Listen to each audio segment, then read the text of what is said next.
I had a vision. I saw a dark and stormy ocean.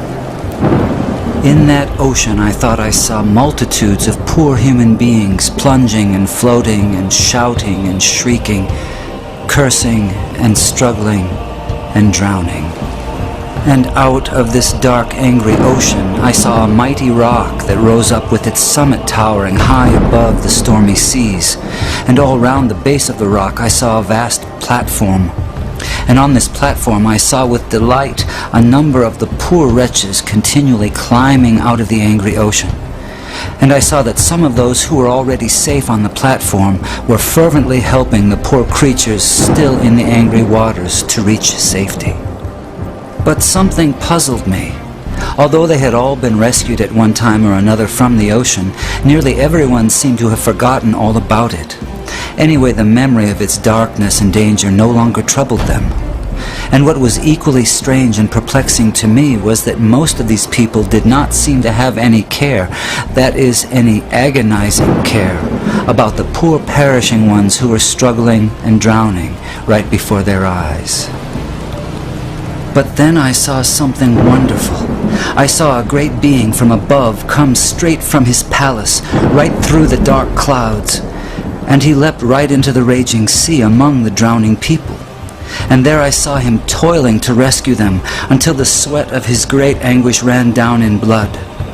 And he was continually crying to those already rescued, to those whom he had helped with his own bleeding hands, to come and help him in the painful and laborious task of saving the lost. But the strangest thing of all was that those on the platform to whom he called were so taken up with their trades and professions and money-saving and pleasures and families and community and gatherings and religions and arguments about it that they did not respond to the cry that came to them from this wonderful being who had himself by his Spirit gone down into the sea. And so the multitude went on struggling and shrieking and drowning in the darkness. And then I saw something that seemed stranger than anything that had happened before in this very strange vision. Those whom this wonderful being cried out to come and help him in his difficult task were always praying and crying to him to come to them. Some wanted him to come and stay with them and spend his time and strength in making them happier. Others wanted him to come and take away various doubts and misgivings they had concerning the truth of some letters which he had written them. Others wanted him to come and make them feel more secure on the rock, so secure that they would be totally sure they would never slip off again.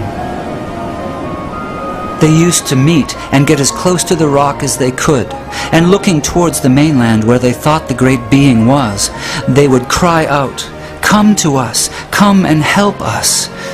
But all this time, he was down among the poor drowning creatures, crying to them in a hoarse voice, "Come to me, come and help me."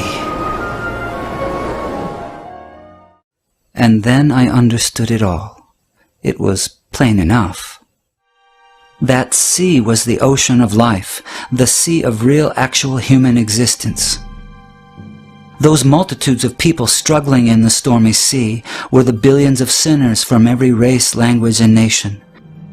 That great sheltering rock was Calvary, the place of the cross, and the people on it were those who had been rescued from sin and hell and who professed to be followers of Jesus Christ.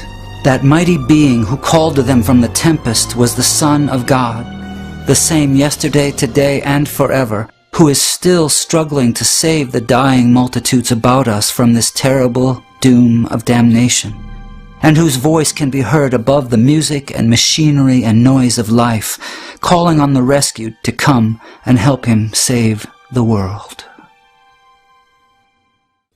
My friends in Christ, you are rescued from the waters. You are on the rock. Jesus is in the dark sea, calling on you to come and help him. Will you go?